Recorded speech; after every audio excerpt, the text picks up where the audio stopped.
اور ایسی ہی خاتون سے آج میں آپ کو ملوا رہی ہوں جنہوں نے اپنے گھر سے اپنے ایک چھوٹے پیمانے پہ کام شروع کیا، اور آج ماشاءاللہ ان کے کام میں اور ان کے لوگوں کی مدد کے حوالے سے جو بھی ان کے سلسلہ ہے پورا، اس میں اللہ تعالیٰ نے اتنی برکت عطا فرمائی کہ وہ اب پورا ہی ایک کھانا گھر بن گیا ہے۔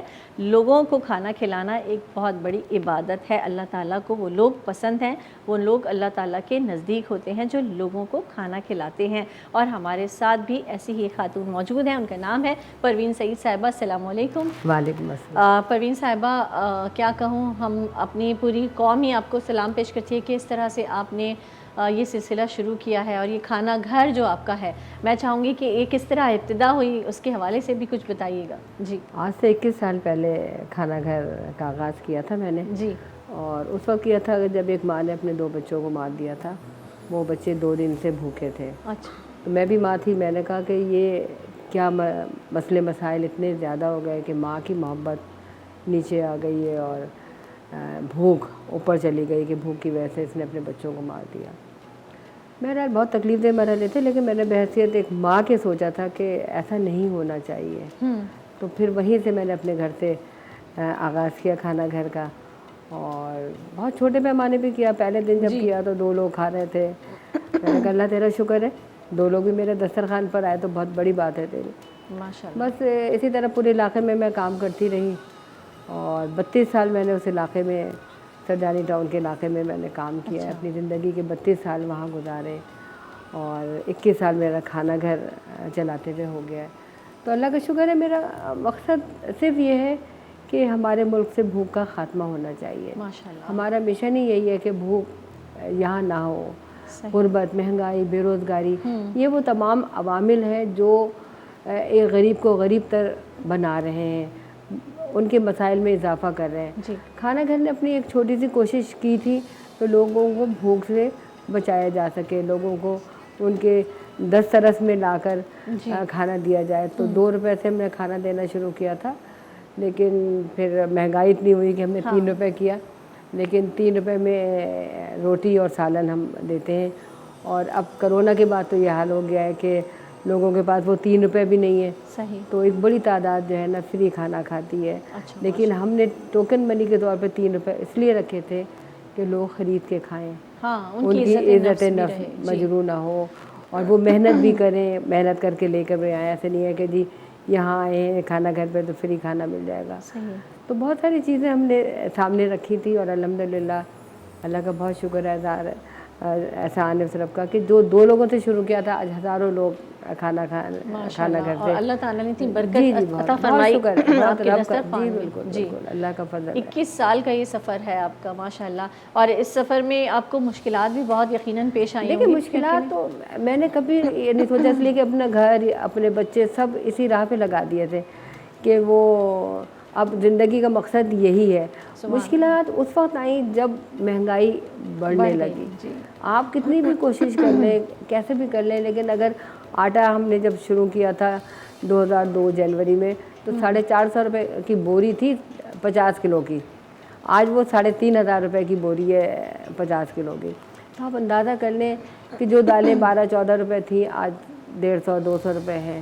تو یہ چیزیں ایسی ہیں کہ جو کنٹرول کرنی چاہیے۔ بالکل، اور اس کو جیسے آئل اور گھی سب اب ہمارے یہاں تو بڑا اچھا ٹرینڈ ہے نا کہ رمضان آئے تو جی وہ چیزیں بڑھ گئی۔ میں کہ یہ جو آپ اب تو ظاہر ہے ماشاءاللہ آپ کا یہ دسترخوان اتنا وسیع ہو گیا ہے، اس میں کس طرح سے لوگ آتے ہیں، لوگ ہیلپ کرتے ہیں آپ کو؟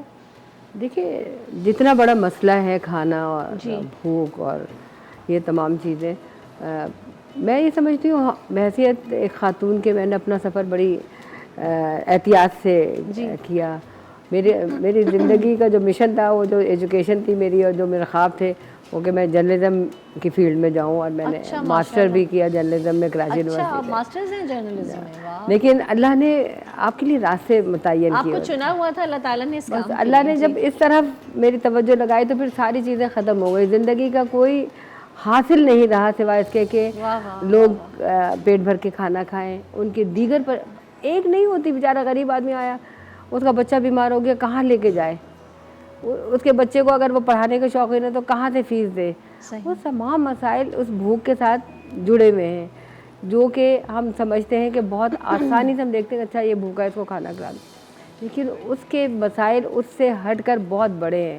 میں یہ سمجھتی ہوں کہ رمضان میں الحمدللہ جی ہم پورے رمضان افطاری کراتے ہیں, راشن دیتے ہیں, اور اب آخری عشرے میں عید کے کپڑے شروع کیے ہیں. جی تو ہم چاہتے ہیں کہ لوگ آئیں اپنے ہاتھ سے دیں, کھانا گھر میں آئیں, وہاں دیکھیں لوگ کس طرح آتے ہیں, کس طرح ان کو راشن دیا جاتا ہے, کس طرح تمام چیزیں ہم. اچھا آپ اس کے علاوہ جو راشن کا یہ جی رمضانوں میں الحمدللہ لوگ ہمارے پاس پیسے بھیجتے ہیں باقی کہ پورا سال جو ہے وہ دسترخوان ہے, لیکن اگر بیچ میں بھی لوگ جو ہے ہمیں بھیج دیتے ہیں کہ بھئی آپ یہ کر دیجئے, آپ راشن دے دیجئے, اس طرح تو ہم وہ بھی کر دیتے ہیں. لیکن اسپیشلی رمضان میں جو ہے ہماری یہ چیزیں ہیں کہ ہم روزہ کھلواتے ہیں اور راشن کا اہتمام کرتے ہیں اور آخری عشرے میں کپڑے ہوتے ہیں. تو ہماری تو خواہش یہی ہے کہ تمام پاکستانی چاہے وہ ملک کے اندر ہو یا ملک کے باہر ہے, مجھے کوئی نہیں جانتا. صحیح, نہیں آپ جو کام کر رہی ہیں نا آپ کو تو فرشتے جانتے ہیں, فرشتوں نے آپ کا اللہ وہاں اس جگہ ایک آپ کا جو نام ہوگا, جو مقام ہوگا, وہ اللہ تعالیٰ ہی اس کا اجر دے گا آپ کو.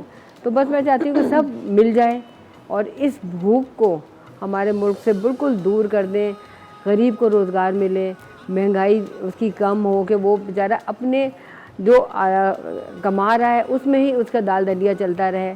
لیکن ایسا ہے نہیں, روز بروز میں نے آپ کو بتایا کہ بھوک بھی بڑھ رہی ہے, مسائل بھی بڑھ رہے ہیں, پریشانیاں بھی بڑھ رہی ہیں. تو بہرحال یہ مسئلے تو ہیں, لیکن اگر سب آپ کا جو کام ہے نا یہ ایسا کام ہے کہ جس میں کہتے ہیں نا غیبی مدد آتی ہے, اللہ کی طرف سے مدد آتی ہے.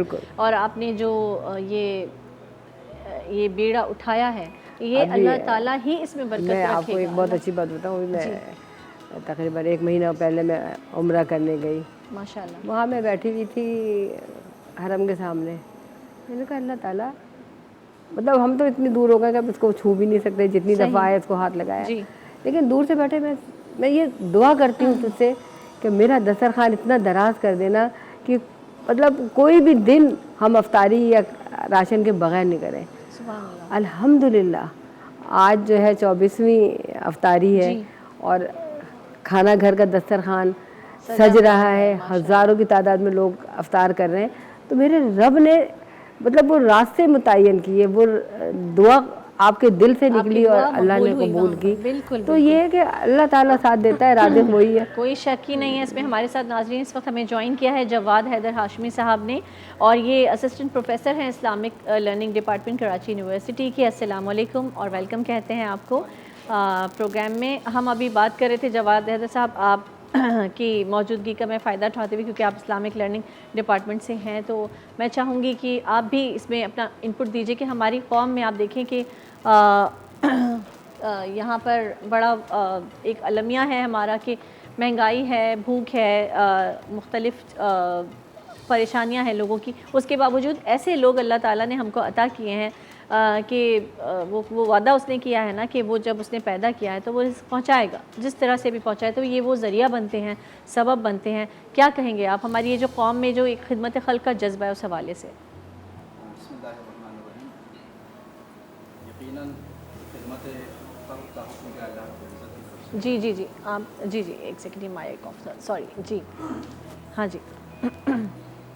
خدمت خلق ایک ایسا حکم ہے کہ جس کا اللہ رب العزت نے تمام انسانوں کو, تمام مسلمانوں کو حکم دیا ہے جی کہ اللہ رب العزت کے جو حقوق ہیں انسانوں کے اوپر, ان میں سے تو ایک حقوق اللہ ہیں اور دوسرا جو ہے وہ حقوق العباد ہیں. بالکل. اللہ رب العزت کے حقوق وہ ہیں کہ جو اللہ رب العزت نے اوامر ہمارے سامنے رکھے ہیں انہیں انجام دینا, انہیں بجا لانا.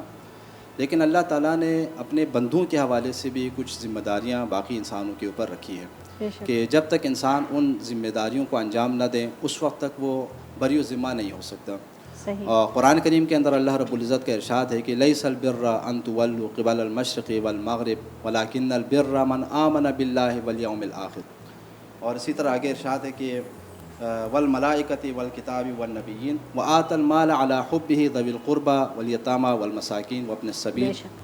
کہ نیکی صرف یہ نہیں ہے کہ انسان مشرق کی جانب اپنا رخ موڑیں یا مغرب کی جانب, بلکہ نیکی یہ ہے کہ انسان اللہ رب العزت کے اوپر ایمان لائے، قیامت کے اوپر، ملائکہ کے اوپر، یعنی ان عقائد کے اوپر کہ جن کے اوپر ایمان کا اللہ رب العزت نے باقی آیات کریمہ کے اندر بھی حکم دیا ہے، اور اس کے ساتھ ساتھ اپنے مال کو اس کی محبت کے باوجود اللہ رب العزت کی راہ میں خرچ کریں، یتیموں کے اوپر خرچ کریں، مساکین کے اوپر خرچ کریں، وہ چیز خرچ کرو جو تمہیں عزیز ہو. ہمیں اپنے مال عزیز ہوتا ہے، اپنی جو چیزیں عزیز ہوتی ہیں، جو بہترین چیز، جو سب سے عزیز چیز ہے اسے خرچ کرو تو اس کا ثواب بھی ہوتا ہے. تنفقوا مما تحبون، قرآن کریم کے اندر اللہ تعالیٰ نے فرمایا سورہ آل عمران میں کہ تم نیکی تک نہیں پہنچ سکتے جب تک اس چیز کو اللہ رب العزت کی راہ میں خرچ نہ کر دے جو تمہیں زیادہ محبوب ہے. تو یقیناً جو لوگ اللہ رب العزت کی راہ میں خرچ کرتے ہیں، غریبوں کی مدد کرتے ہیں، یتیموں کی مدد کرتے ہیں، اور جو معاشرے کے اندر محتاج ہیں ان کی مدد کرتے ہیں، ان کا اللہ رب العزت کے ہاں ایک بہت بڑا اجر ہے، بہت بڑا مقام ہے. وہ اس لیے کہ وہ بندوں کا خیال رکھتے ہیں. اللہ تعالیٰ نے آپ کو اگر مال و دولت سے سرفراز فرمایا ہے تو اس میں صرف آپ کا حصہ نہیں ہے، آپ کے مال میں ہی اللہ تعالیٰ نے غریبوں اور محتاجوں کا حصہ بھی رکھا ہوا ہے. اور یہ تو میرے نبی صلی اللہ علیہ وسلم کی سنت بھی ہے. ہم عام طور پر یہی سمجھتے ہیں کہ جو مال ہمارے پاس ہے، جو کچھ ہم نے کمایا ہے، اس کے مکمل مالک ہم ہی ہیں. نہیں، ہمارے مال میں ہی اللہ رب العزت نے غرباء کا اور فقراء کا اور مساکین اور یتیموں کا حق رکھا ہوا ہے. اسی لیے یہ جو نظام زکوٰۃ ہے یہ اسی سلسلے میں ہے. نظام خمس جو اللہ رب العزت نے رکھا ہے، صدقات کا جو اللہ تعالیٰ نے حکم دیا ہوا ہے قرآن کریم کے اندر. اور تو یہ سب کیا ہے؟ یہ اس بات کی نشانی ہے کہ اللہ تعالیٰ نے ہمارے اوپر جہاں خود اپنی ذات سے متعلق کچھ ذمہ داریاں رکھی ہیں، وہاں اپنے بندوں کے حوالے سے بھی کچھ ذمہ داریاں. بلکہ میں یہی کہتی ہوں جواز صاحب کہ یہ جو ہے یہ جو نیکی کے کام ہے، خیر کے کام ہے، یہ شارٹ کٹس ہیں اللہ تک پہنچنے کے. جی بالکل ایسا ہی، جس میں آپ کو بہت مشقت نہیں کرنی، جس میں آپ کو بہت ساری اپنی جائیدادیں نہیں دینی ہیں، کچھ نہیں کرنا ہے. چھوٹی چھوٹی سی باتیں ہیں، جیسے پروین صاحبہ نے اتنی خوبصورتی کے ساتھ ایک اپنے گھر سے ہی 2 لوگوں کو کھانا کھلا کے یہ سلسلہ شروع کیا تھا، اور آج اتنا بڑا وسیع دسترخوان ہے جو روزی سجتا ہے، اور الحمدللہ ان کے توسط سے کتنے سارے لوگ، کتنے بھوکے جو ہیں وہ کھانا کھاتے ہیں. بہت ہی نیک کام کر رہے ہیں. قرآن کریم کے اندر ایک اور جگہ اللہ تعالیٰ نے ارشاد فرمایا وفی اموالہم حق للسائل والمحروم، اور ان کے اموال میں حق ہے مانگنے والوں کا اور جو محروم ہے، جو نہیں مانگتے، مثلا ان کا بھی. اللہ تعالیٰ نے ہر ایک کا حق رکھا ہوا ہے. تو ظاہر ہے معاشرے کے اندر جو اس طرح کی خدمات انجام دے رہے ہیں ان کا اجر اللہ رب العزت کے پاس ہے. عام لوگ ان کا شکریہ ادا نہیں کر سکتے. معاشرے کے اندر جو خدمات انجام دے رہے ہیں وہ کس طرح شکریہ ادا کریں گے؟